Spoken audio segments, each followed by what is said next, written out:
şifre yine de çıka bilərdi.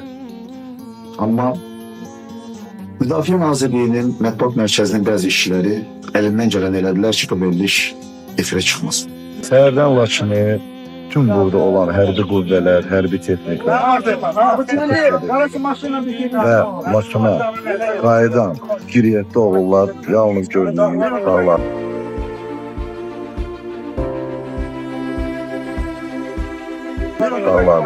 Kaydın geri. Bir dakika dayan. Kim komanda benim şu kaydasın? Hadi de korkursun. Hamının korkarsın.